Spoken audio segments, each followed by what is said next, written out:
nosso trabalho de história, ou melhor, uma narração da cena científica e educacional da Idade Média. Aqui iremos abordar a forma de como a Igreja era considerada uma das maiores, ou a única, fonte de conhecimento da época. O objetivo de nossa narrativa é relatar quais foram as áreas do conhecimento que se desenvolveram na época da Idade Média. Teremos um foco especial em física, matemática e geometria, já que foram descobertas coisas importantes naquela época sobre essas áreas. E usaremos como exemplo o plano de uma catedral, onde esses conhecimentos eram postos em prática, usados para criar as estruturas que são consideradas, até hoje, como uma das mais fascinantes do mundo. Tudo começou na Roma Antiga, onde a ciência era valorizada e desenvolvida. Aliás, após sua queda. Este evento fez com que a Igreja assumisse quase todo o controle, e com isso, sua ciência era mais valorizada e sinônimo da razão. Isso teve consequências, já que depois de tudo, a ciência e seu avanço tinham de ser obrigatoriamente coerentes com os ensinamentos da própria Igreja. Por esse motivo, a Idade Média é chamada de Idade das Trevas, pois a falta de avanço científico era resultado da rigidez da Igreja. Podemos usar os arados como exemplo. Dizem que foi inventado na Idade Média, mas a Mesopotâmia já existia. Essa rigidez da Igreja também impedia a descoberta. Outro exemplo é que, na época, todos acreditavam que a Terra era plana. Um cientista da época, chamado Galileu Galilei, tentou desmentir essa teoria. Aliás, dizem que ficou cego de tanto observar o Sol em seu telescópio. Ele foi chamado de herege pelo simples fato de que sua teoria não batia com o que a Igreja queria propagar. Toda informação nas mãos da Igreja era manipulada a seu favor. Um filósofo grego chamado Platão criou uma teoria chamada o mundo das ideias, que dizia que o mundo em que vivemos é um mundo imperfeito e que o mundo perfeito é o mundo das ideias. A Igreja pegou essa informação e a manipulou, dizendo, por exemplo, que o suposto mundo das ideias era o céu e o mundo imperfeito era a Terra. Muito do conhecimento obtido nas escolas e universidades da Idade Média era usado na construção de catedrais e grandes monumentos. Veja a seguir alguns exemplos.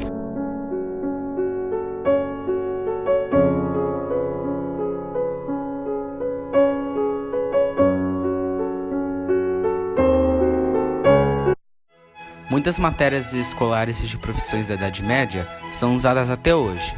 Exemplos dessas matérias são a medicina, física, ciência, arquitetura, engenharia, astronomia, aritmética, geografia, literatura, agricultura e entre outras. Nessas matérias, durante este tempo, tiveram diversos avanços, como o arreio, a charrua, o estribo, o moinho, a bússola, o astrolábio, martelo, serra, pólvora, escada, mapa, a mistura de elementos científicos, novas fórmulas de cálculo, o papel e a impressão de livros. O que mais se envolvia nestes avanços eram a ciência e a tecnologia. Mesmo não havendo eletricidade ou objetos eletrônicos, esses avanços eram considerados tecnologia, porque faziam uma grande mudança na mente humana. Em muitas áreas do dia a dia, essas matérias se aplicavam, como na preparação de uma igreja, na elaboração dos ataques de guerra, nas colheitas, nos transportes de locomoção e nos métodos de como registrar a história. Na Idade Média, não se tem exatamente um personagem muito conhecido, famoso e com toda a sua história já contada, como na Idade Antiga e Moderna. Os personagens desta época são um pouco mais extintos, parecem lendas, porque não tem tantos registros de existência, mas possuem uma história bem emocionante quando nos aprofundamos nesta. Exemplos de personagens medievais são os cavaleiros. Podem ser apenas representados ou conhecidos como bravos homens de armadura e cavalo que lutavam em batalhas ou com criaturas místicas. Porém, para ter esta nomeação, precisavam fazer por merecer. O rei Arthur, famoso pelo mago Merlin e por sua espada denominada de Excalibur, não possui comprovação de existência, porém é denominado como real, por ser um dos milhões de reis da Inglaterra e por no século VI, durante o fim das invasões bárbaras e início da Idade Média, defender a Grã-Bretanha dos invasores saxões. Este é denominado o mais famoso cavaleiro medieval. A Joana d'Arc foi uma jovem muito religiosa e filha dos camponeses. Ela ouvia vozes que lhe diziam o que fazer e a deixavam em dúvida se poderia ser Deus ou o diabo. Um dia, ela fugiu de casa para se encontrar com o rei Carlos VII da França e se tornou uma cavaleira e heroína de guerras. Porém, pelo fato de ouvir vozes, foi denominada como uma bruxa que tinha pacto com o diabo, queimada na fogueira.